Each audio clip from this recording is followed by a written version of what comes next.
Bonsoir à tous, très heureux de vous retrouver sur ce plateau. Soyez les bienvenus aux Échos du Vatican.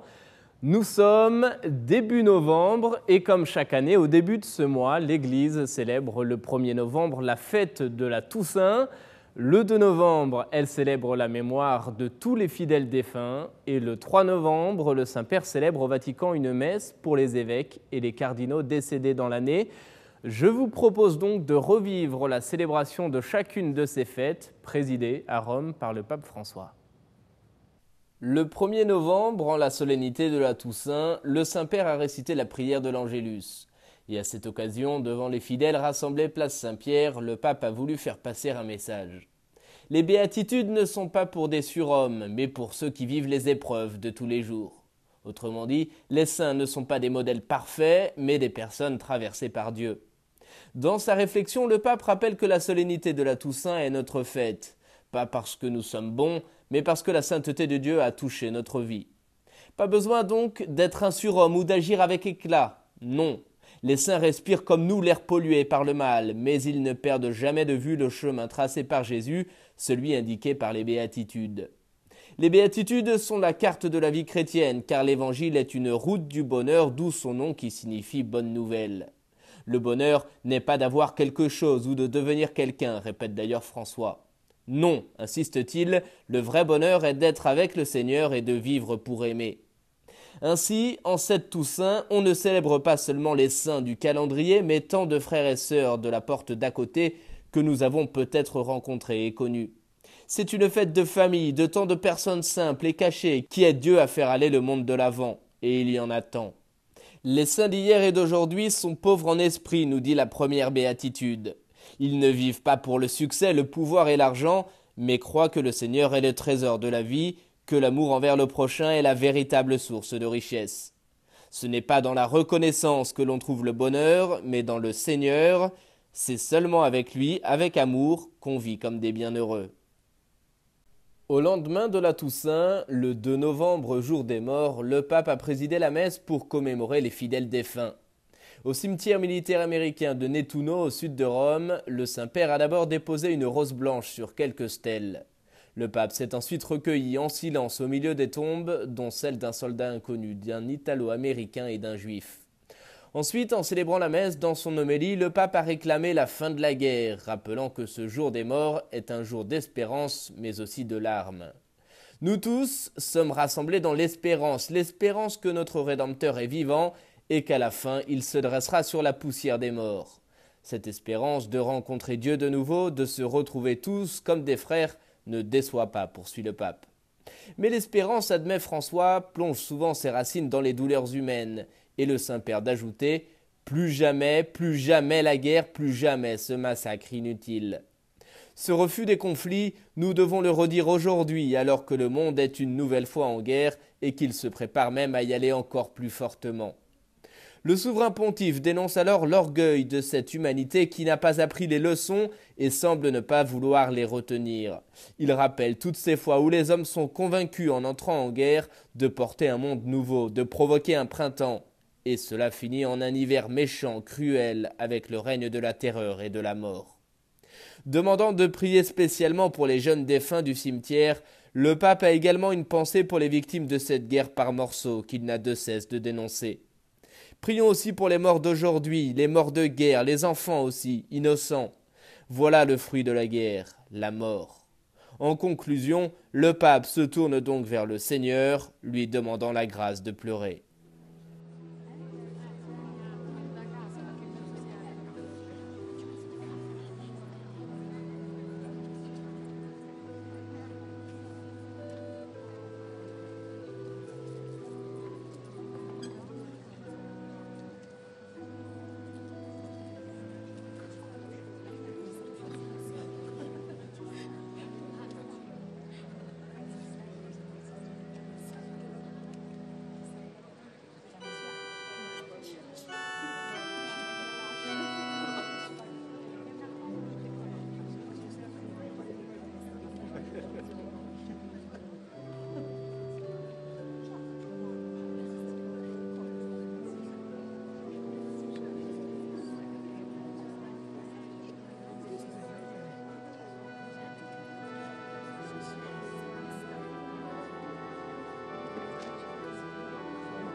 Le 3 novembre, comme chaque année en la basilique Saint-Pierre, le pape a célébré une messe à l'intention des cardinaux et des évêques décédés au cours de l'année. Dans son homélie, le Saint-Père a livré une réflexion sur la réalité de la mort. Le réveil de la mort n'est pas en soi un retour à la vie, car certains s'éveilleront pour la vie éternelle, mais d'autres pour la honte éternelle. Le pape met ainsi en exergue une bifurcation qui, dès ici-bas en ce monde, se présente devant nous. La route de la vie, c'est-à-dire avec Dieu, ou la route de la mort, c'est-à-dire loin de lui. Le grand nombre qui ressuscitera pour une vie éternelle grâce à la bonté miséricordieuse de Dieu pourra faire l'expérience de la réalité de la vie qui ne finit pas. Jésus nous a montré que la mort n'a pas le dernier mot, insiste le pape, et la foi que nous professons en la résurrection nous porte à être des hommes d'espérance et non de désespoir, des hommes de la vie et non de la mort, car la promesse de la vie éternelle nous console. C'est précisément cette espérance, rallumée en nous par la parole de Dieu, qui nous aide à prendre une attitude de confiance face à la mort. Et une caractéristique fondamentale du chrétien, rappelle le Saint-Père, est le sens de l'attente anxieuse de la rencontre finale avec Dieu. Dieu, dont l'amour miséricordieux nous transfigure et nous fait vivre la communion éternelle avec lui.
Et puis dans le contexte de la Toussaint, arrêtons-nous un instant sur la sainteté. Qu'est-ce qu'un saint? Qu'est-ce que la sainteté ordinaire?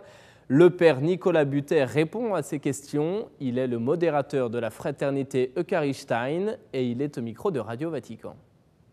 La sainteté ordinaire, c'était d'ailleurs le pape Pie X qui disait ça. On lui demandait un jour, mais qu'est-ce qu'un saint? Et il disait un saint, c'est un chrétien normal. Et je trouve très beau cette vision du chrétien normal, parce que c'est vrai qu'on est tous appelés à la sainteté. Alors là, il faut casser l'imagerie avec laquelle on a vu les saints.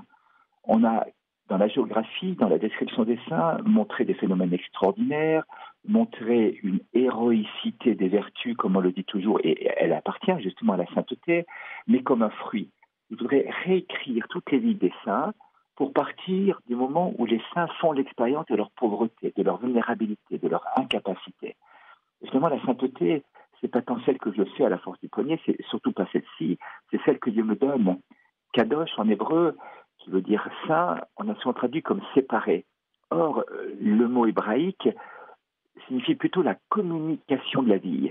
Donc Dieu est saint dans la mesure où il communique sa vie aux créatures, qui les rend participants de sa propre vie divine, et c'est parce qu'il communique sa vie qu'en retour, qu'en conséquence, on pourrait dire, il y a une certaine séparation du monde, séparation de certains milieux profanes et tout ça, mais fondamentalement, c'est la communication de la vie. Quand on regarde Maxime Colpé, il écrit à un moment donné dans son journal, on pense à lui avec l'héroïcité dont il a su faire preuve à Auschwitz, et quand on lit son journal, on se rend compte qu'il écrit à un moment donné, mais une fois que je me suis rendu compte que j'étais bon à rien, que mes supérieurs se sont rendus compte que j'étais bon à rien, et que j'étais bon qu'à être jeté à la poubelle, eh bien, l'Immaculée s'est servi de ce bon à rien pour en faire quelque chose.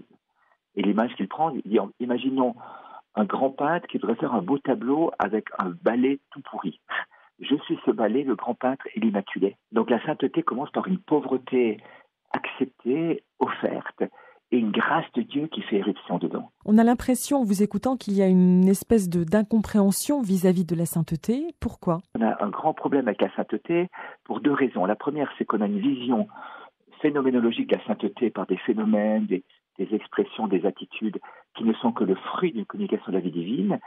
Et puis la deuxième, c'est ce que le pape François n'arrête pas de dire aujourd'hui comme le grand drame de l'Église, ce qu'il appelle avec la tradition de l'Église le pélagianisme, cette hérésie qui consiste à vouloir faire à la force du poignet les choses. Et donc on est sans cesse confronté à nos difficultés, à notre incapacité, à notre médiocrité, à nos tiédeurs, à nos lenteurs, qui deviennent un obstacle et qui consistent finalement à dire que c'est plus la sainteté ordinaire, c'est la médiocrité ordinaire. Et donc, on va balancer entre ces deux choses quelque chose d'absolument impossible parce que ça paraît extraordinaire et de quelque chose qui est à la dimension humaine, au ratatinement, si j'ose dire, de la pauvreté humaine, qui est l'acceptation de la médiocrité comme étant un chemin. Or, ce que Dieu veut, c'est dans la finesse d'une pointe, c'est l'expérience d'une pauvreté dans laquelle s'engouffre la grâce de Dieu. Et Dieu, communiquant sa vie, transforme la personne.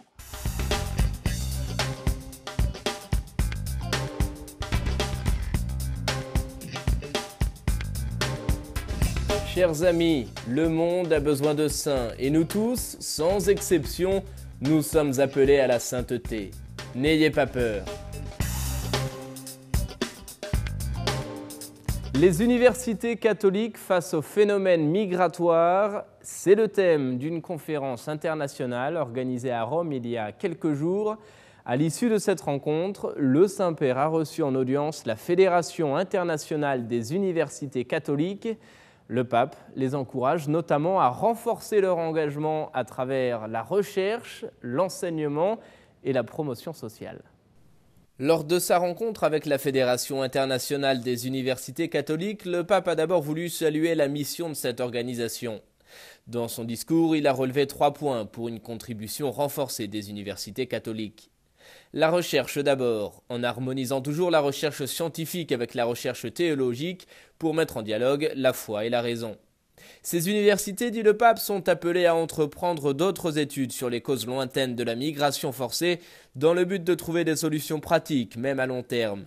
Et il est tout aussi important, poursuit-il, de réfléchir aux réactions négatives que suscite l'accueil des migrants dans les pays de tradition chrétienne afin de proposer des moyens de formation de conscience. Deuxième point, l'enseignement. Dans ce domaine, le pape souhaite que les universités catholiques adoptent des programmes visant à promouvoir l'instruction des réfugiés à différents niveaux et à la fois en offrant des cours à distance pour ceux qui vivent dans les camps, mais aussi en octroyant des bourses d'études permettant leur réinstallation.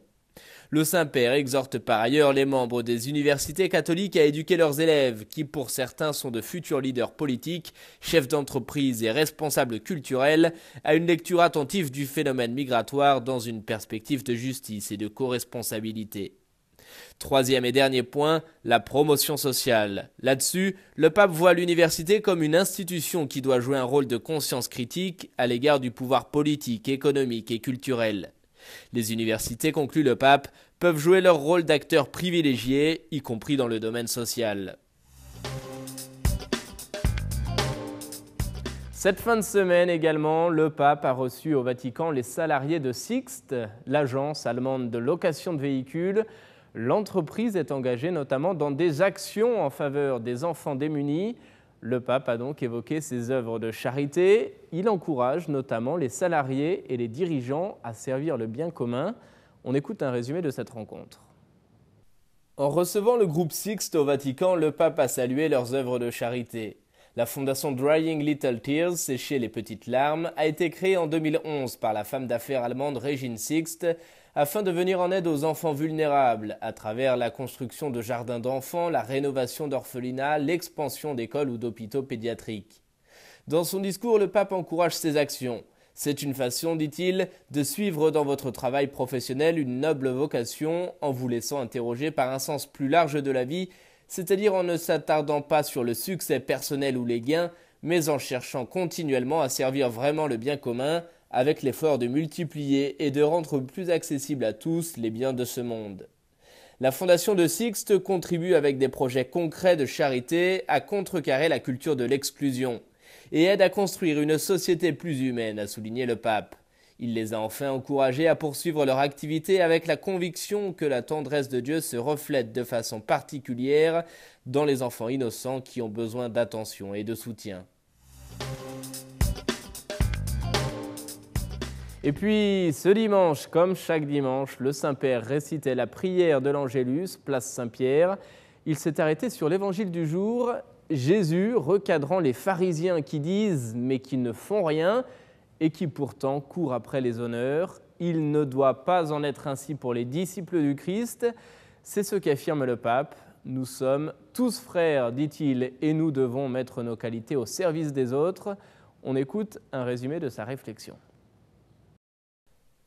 Ce dimanche, lors de la prière de l'Angélus, place Saint-Pierre, le Saint-Père a commenté l'évangile du jour, l'épisode dans lequel Jésus dénonce la duplicité et l'hypocrisie des scribes et des pharisiens qui courent après les honneurs. Les disciples de Jésus ne doivent pas chercher les honneurs, ne pas se sentir supérieurs aux autres. Entre eux doit régner une attitude simple et fraternelle. C'est en substance ce qu'a affirmé le pape François. Jésus met en garde la foule et ses disciples à propos des pharisiens. N'agissez pas d'après leurs actes, car ils disent et ne font pas. C'est là un défaut fréquent chez ceux qui ont une autorité, observe le pape, celui d'exiger des autres des choses qu'eux-mêmes pourtant ne mettent pas en pratique. L'autorité, souligne le pape, doit faire valoir la force de l'exemple, afin d'aider les autres à faire ce qui est juste. L'autorité est une aide, dit-il encore, mais si elle s'exerce mal, elle devient oppressive et crée un climat de défiance, d'hostilité et porte à la corruption. Jésus réprouve le comportement des pharisiens, eux qui cherchent la reconnaissance, les meilleures places, les récompenses et aiment à se faire appeler maître. Autant de tentations qui correspondent à l'orgueil humain, pas toujours facile à vaincre, typique de celui qui vit pour l'apparence, reconnaît le Saint-Père, qui s'est ensuite attardé sur les consignes que Jésus donne à ses disciples et donc aux croyants. Personnellement, confie le pape, je suis triste de voir des personnes qui vivent en courant derrière la vanité des honneurs. Nous, les disciples de Jésus, nous ne devons pas faire ainsi, puisqu'entre nous doit régner une attitude simple et fraternelle. Nous sommes tous frères et nous devons en aucun cas écraser les autres, les regarder d'en haut, a encore affirmé le pape. Le Saint-Père exhorte à mettre les qualités que nous avons reçues de Dieu au service de nos frères. Il nous invite enfin à pratiquer la modestie, une vertu essentielle pour qui veut vivre conformément à l'enseignement de Jésus, doux et humble de cœur, venu non pas pour être servi, mais pour servir. Et enfin, comme au début de chaque mois, le Saint-Père nous livre ses intentions de prière. Pour ce mois de novembre, le pape nous invite à prier pour l'Asie, pour que sur ce continent, les chrétiens puissent promouvoir la paix et le dialogue. Regardez. Lo que más me impresiona de Asia es la variedad de sus poblaciones, herederas de antiguas culturas, religiones y tradiciones. En este continente donde la Iglesia es una minoría, el desafío es apasionante. Debemos promover el diálogo entre religiones y culturas. El diálogo es una parte esencial de la misión de la Iglesia en Asia. Pidamos por los cristianos de Asia, para que favorezcan el diálogo, la paz y la comprensión mutua, y especialmente con aquellos que pertenecen a otras religiones.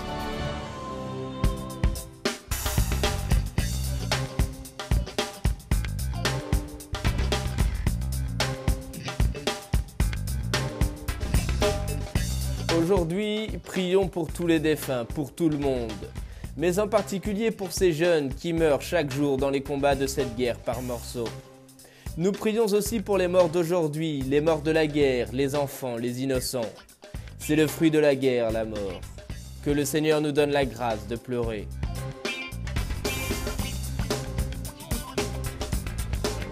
Voilà, c'est la fin de cette émission. Merci à vous de l'avoir suivi. Merci de votre fidélité. Je vous souhaite à toutes et à tous une agréable soirée et je vous retrouve la semaine prochaine pour de nouveaux échos du Vatican.